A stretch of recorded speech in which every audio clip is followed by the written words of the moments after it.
The Parks and Recreation profession has a written policy that defines specifically what a national criminal background check would entail.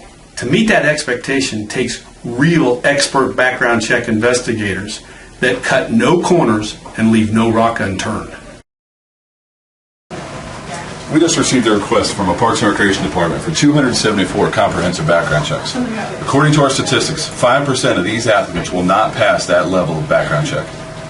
There are several background screening steps that must be taken to ensure each applicant meets the national standard for Parks and Recreation. Let me show you what goes into these very important steps.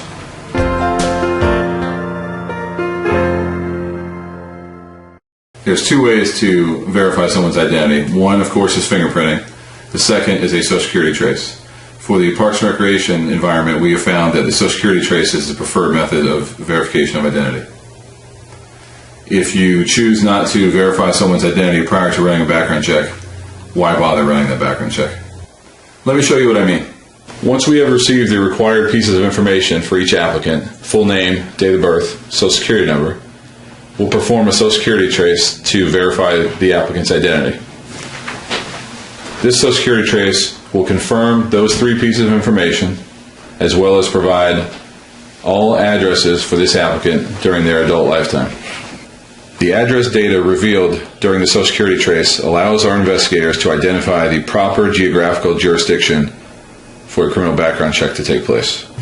Next is the National Criminal History Search. As you can see, for our applicant, William Smith, there's a significant number of criminal history records found from various jurisdictions across the country. Extensive research is required to confirm that this data does or does not belong to the applicant, William Smith. In this particular case, many of the records identified on this report do not, in fact, belong to the applicant, William Smith.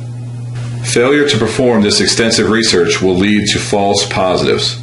A false positive is a background screening report that contains information for your applicant that does not, in fact, belong to that applicant. Many people feel that after the National Criminal Record Search has been performed, that's enough.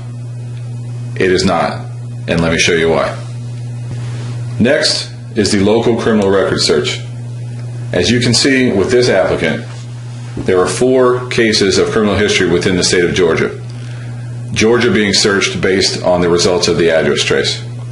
It's important to note that these 4 criminal history records were absent from the National Criminal Record Search. While the national search is critical to the comprehensive background screening program, it should never be utilized as a standalone criminal background check. To keep people from falling through the cracks and passing the background screening program when they should not, you must employ a dual approach, the shotgun and the rifle approach. The shotgun approach is equivalent to the National Criminal Record Search, searching far and wide for criminal records. The rifle approach, as you've just seen here, drills down deep into the local jurisdiction to search for criminal records, be it felony or misdemeanor, that are stored in the appropriate jurisdiction based on where the case was disposed. It is not our intention to make you a professional background check investigator, but we hope by this demonstration you will see that standalone database searches and other shortcuts can easily lead to someone falling through the crack, and now you have someone with one-on-one access to your most vulnerable populations who simply should have never been offered the privilege.